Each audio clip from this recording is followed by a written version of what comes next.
Merhaba çocuklar, bu videomuzda hepinizin çok sevdiği Cry Baby karakterlerinden bir tanesini çizeceğiz.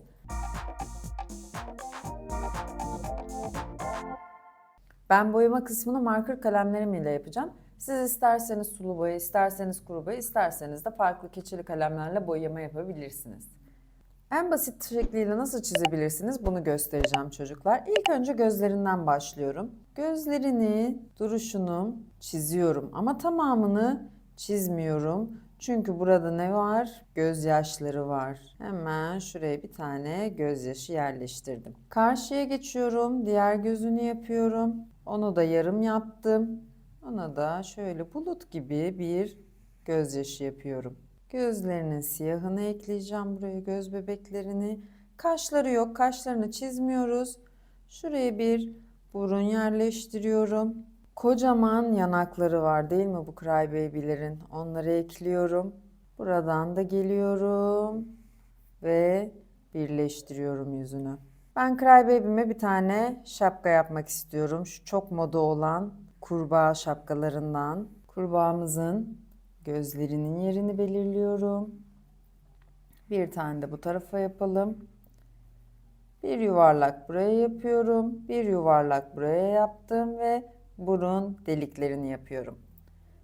Crybaby'min şuraya iki yana saçlarını yapıyorum. Şu kısmı bir tane kurdele ekleyeceğim. Şu şekilde. Crybaby'min üzerindeki kıyafeti bir elbise yapmak istiyorum. Çok sevimli bir elbise bu. Yine nasıl bulut yapıyorsak o şekilde yapıyorum. Buraya da iki tane düğme yapıyorum. Ayaklarını çizeceğim. Şimdi tam ortasını buluyorum. Bir bacak buraya, bir bacak buraya ekliyorum. Şu şekilde ayaklarının için yer belirliyorum. 1, 2, 3. 1, 2 ve 3. Şurayı şöyle birleştirelim. Crybaby'min burada saçları vardı. Bir de şuradan görünen saçlarını yapmak istiyorum. Son olarak kolları kaldı. Geliyorum.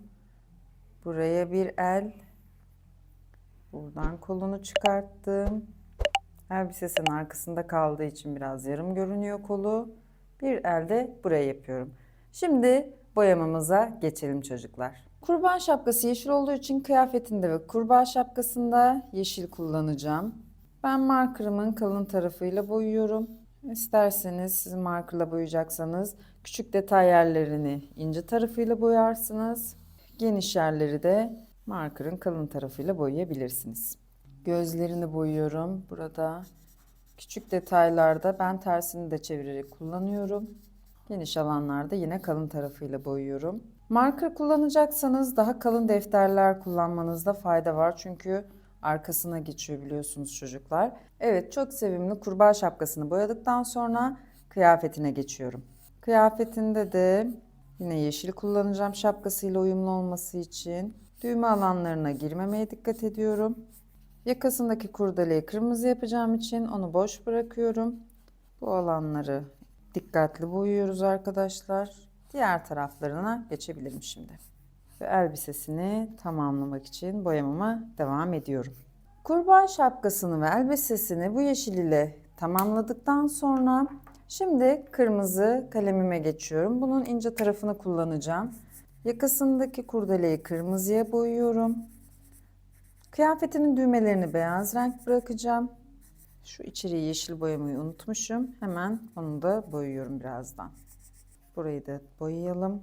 Şuraya yuvarlak bir ağız çiziyorum.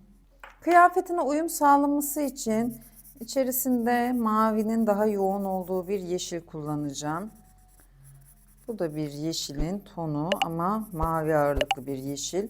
Yeşil elde ederken hangi renklerden faydalanıyorduk? Sarı ve maviden faydalanıyorduk. Maviyi daha yoğun kattığımızda bu şekilde bir renk elde edebiliriz. Renkleri karıştırırken. Evet, ayaklarını boyadım. Diğer elini de boyuyorum. Ve sonrasında ten rengine geçiş yapacağım. Crybaby'min yüzünü ve bacaklarını ten rengiyle boyamak istiyorum. Şu ince yerlerde ince fırçamı kullanacağım. Daha kalın yerlerde kalın kısmını kullanacağım. O yüzden parça parça ilerliyorum şu anda. Şimdi kalın tarafı ile daha rahat boyayabilirim. Gözyaşlarına dokunmuyorum. Gözyaşlarını beyaz bırakacağım. Yüzünün boyamasını tamamlıyorum. Sonra bacaklarını boyayacağım. Ve siyah renkli gördüğüm yerleri de boyadıktan sonra bitireceğim. Siyaha geçmeden önce şöyle açık bir pembe alıyorum ve ona çok sevimli yanaklar yapmak istiyorum. Şuradan da hafif yarım görünen pembe yanaklar yapabilirim. Siyah kalemimi aldım ve ilk önce gözlerle başlıyorum, kurbanın gözleri. Daha sonrasında saçlarına geçiyorum. Burada saçlarını da boyuyorum. Yine burada görünen saçları da boyuyorum ve son olarak gözlerini boyayıp çalışmamı tamamlıyorum. Siz de benimle birlikte çizip boyama yapabilirsiniz. Bir sonraki videomuzda neyi çizmemi istersiniz yorumlara yazın. Kanalıma abone olmayı unutmayın.